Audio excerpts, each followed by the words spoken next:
The carrier is on the floor, the zipper opens, a nose appears, then retreats. The resident cat is standing 4 meters away in the hallway, completely still, ears forward, body low, nobody moves. The air in the apartment has already changed. The new cat has been in the room for 3 seconds and the resident cat knows everything about her.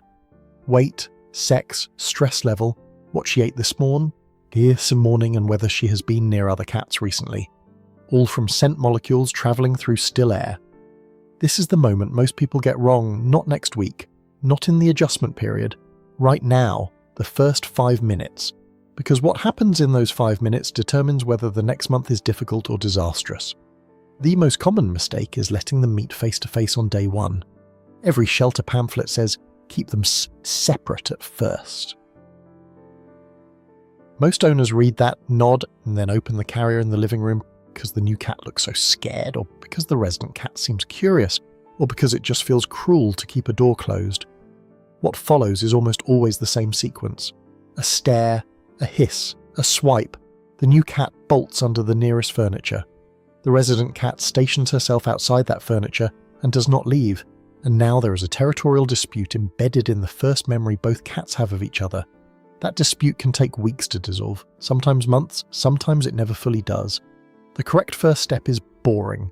A closed door, separate rooms, no visual contact. The cats experience each other as scent only for the first 3 to 5 days. A blanket from one cat placed near the other. Feeding bowls on opposite sides of the same door. The goal is not friendship. The goal is neutral familiarity. She smells something new. It does not attack. It does not go away. It just exists. Week 1 is the scent exchange phase.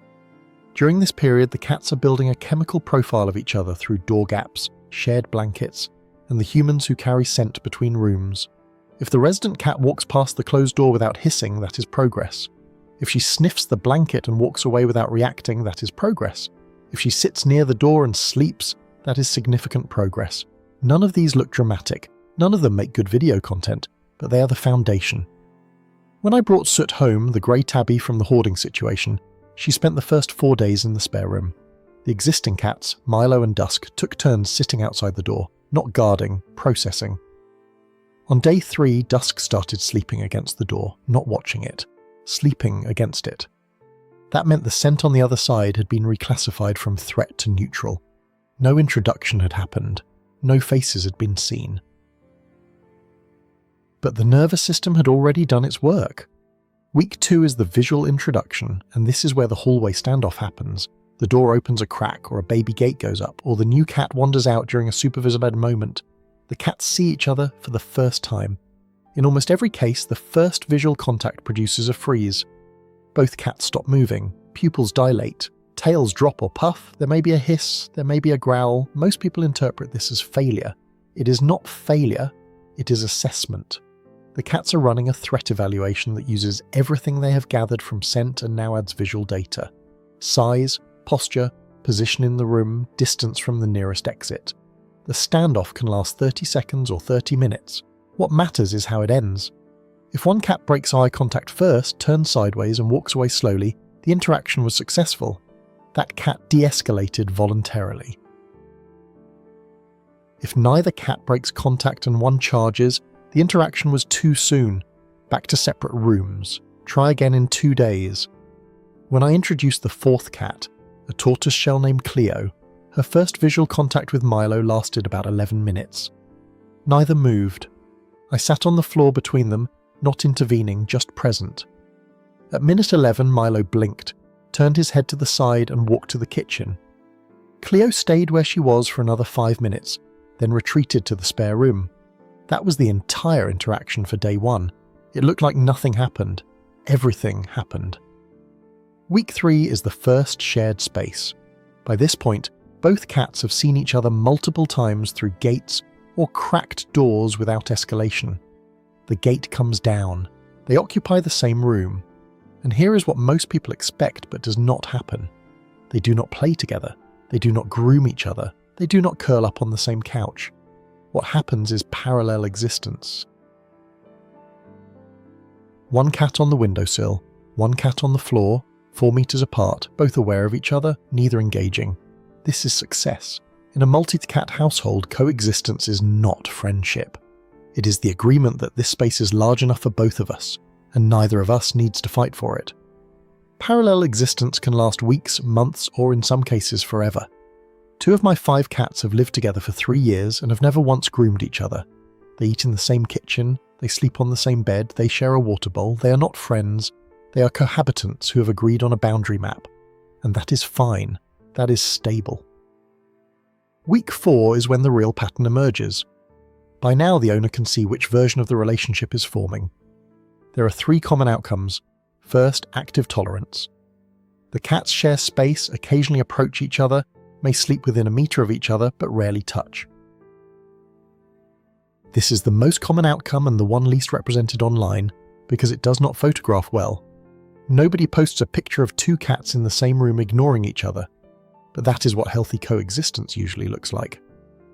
Second, bonded pair. The cats groom each other, sleep touching, play together. This is rarer than the internet suggests, and usually requires either a kitten introduced to an adult or 2 cats from the same litter. Third, manage tension. The cats coexist, but one consistently avoids the other, changes direction in hallways, eats only when the other is not in the room. This is not failure either, but it requires permanent management, extra litter boxes, separate feeding stations, vertical space so the avoidant cat can navigate above the dominant one. Vertical space is the single most underrated tool in a multi-cat household. A shelf at head height, a cat tree near a bottleneck, a cleared bookcase top.